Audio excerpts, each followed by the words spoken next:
How you doing? How you been? Hope you're doing well. It's Oddly James. Welcome to my channel. If you are getting into tarot and you're not sure where to begin and you're looking for some books, today I'm going to be telling you the first 3 books that you need to buy.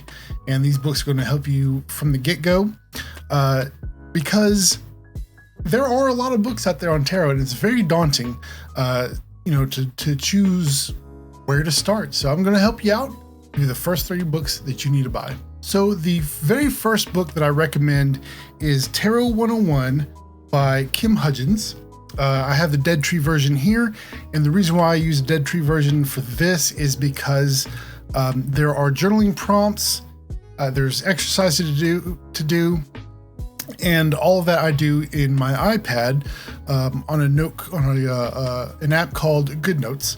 And the reason why I recommend this book is because it's set up like a course, and it's set up a little differently than most other tarot books. What Kim does is break this down into sort of story arcs. So if you know anything about the tarot at all, you know it's primarily about the Fool's journey through the major arcana all the way into the minors. And typically most books start with the magician and work their way down through the world.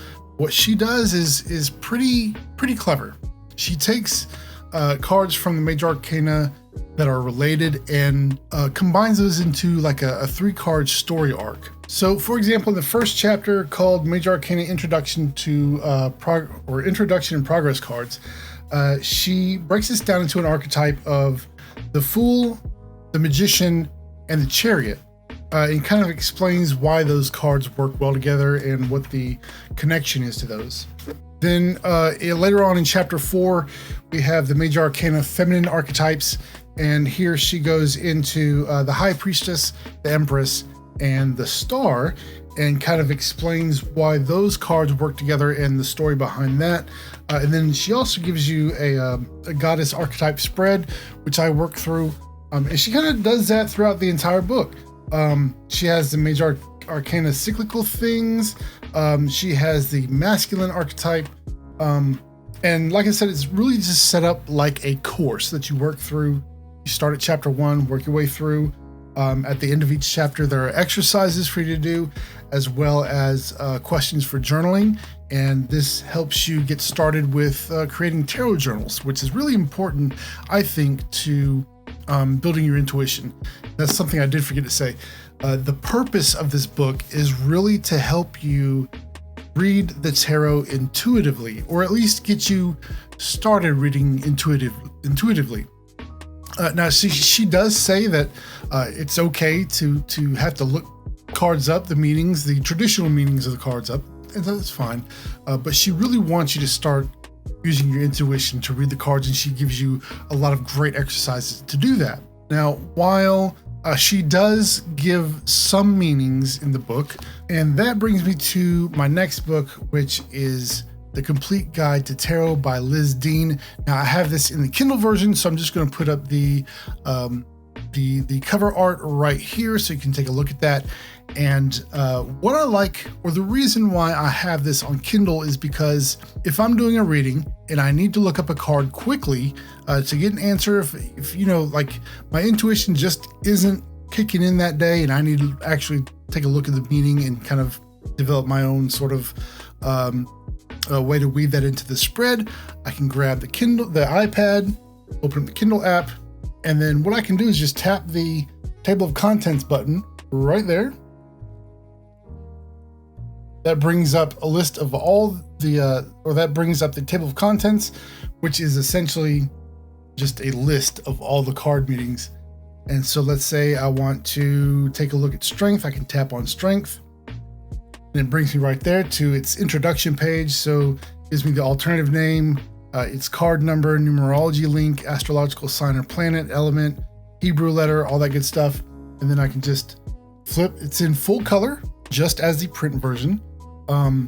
And this is really nice because when she links it to another card or another topic, she has, like, when she puts see page 75, you can just tap on the link and it takes you to page 75. And then you just go back to where you were. This is just a really nice way of being able to look up cards quickly, is to have them in the Kindle version. Now, everything, like I said, is in full color. And as for spreads, she does have a few spreads in here to kind of get you started. She has, of course, the classic past, present, future spread. Then she also has the Celtic Cross spread, which is another classic tarot spread. So there are a few spreads in here, which brings me to the next book that I'm going to recommend. The Ultimate Guide to Tarot Spreads, again by Liz Dean, same author. This is a great book of nothing but card spreads, how to read those spreads, when they're used for. Again, this one is also in full color. So if we take a look here, we have like love and romance. She has the heart. Have I met the one? Love's truth. Does he or she feel the same? The lily, will love grow? Spreads for future love.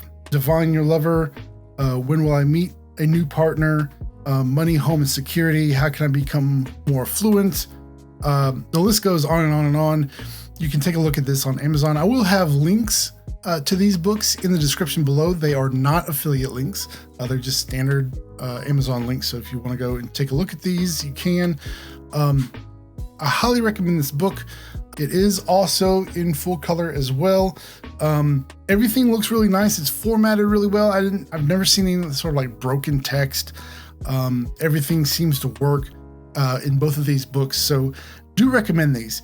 She also has some nice information, sort of like beginning information on like choosing your cards, discovering your deck, how to connect with your new deck, attuning to your cards, cleansing your deck, storing it, creating a sacred space for reading, which I think is actually pretty helpful. I've read through all that stuff and it doesn't really seem too like this is how you should do it, like in her last book with like flipping the cards over and whatnot, and how to like cut the deck. It's not like that at all. It's just general suggestions on how to cleanse your deck and stuff. So I really like that. And the reason why I like to have this one in digital format is because if somebody comes to me and they have a specific question, I can just pull up the iPad, open up the book, go to whatever spread I think suits their question best and get started. It's just really handy to have. That way you're not pulling out a book, flipping through the pages, trying to find the pages while your client is sitting there waiting. So really nice to have these in digital format. I will also just say that it's okay to have to look up a card meaning. Nobody has all these cards like memorized, like all the keywords, everything like that. Or I won't say nobody, because I'm sure that there's somebody out there who's like really, really smart, who's memorized all the cards. But, you can't be expected to memorize all 78 cards, right? Sometimes you have to look things up. And it's nice to have a quick way of doing that, especially if your intuition hasn't really kicked in. The other thing about the tarot spreads is really nice to have just so many options tailored to different types of questions. And then I guess kind of from that, you can start to develop your own spreads or spreads that work for you intuitively. So yeah, highly recommend these 3 books. Again, that is Tarot 101 by Kim Huggins. I don't know if it's Huggins or Hudgens. I think it's Huggins by Kim Huggins. And then The Complete Guide to Tarot and The Complete Guide to Tarot Spreads by Liz Dean. Liz Dean also has a couple of tarot decks that I've looked at. They look pretty cool. They're all based on Rider-Waite. So maybe I'll pick up one of her decks and kind of play with it and see what I feel about it. One more side note about Tarot 101. That book is based on or assumes that you have the standard Rider-Waite Smith deck.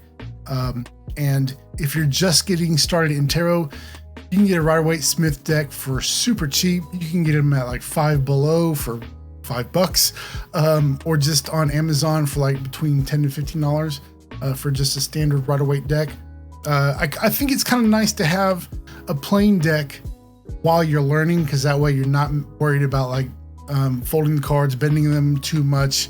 If they get wear and tear, it's okay. This is your learning deck. So that's just my personal opinion. So if you've made it this far, thank you so much for watching.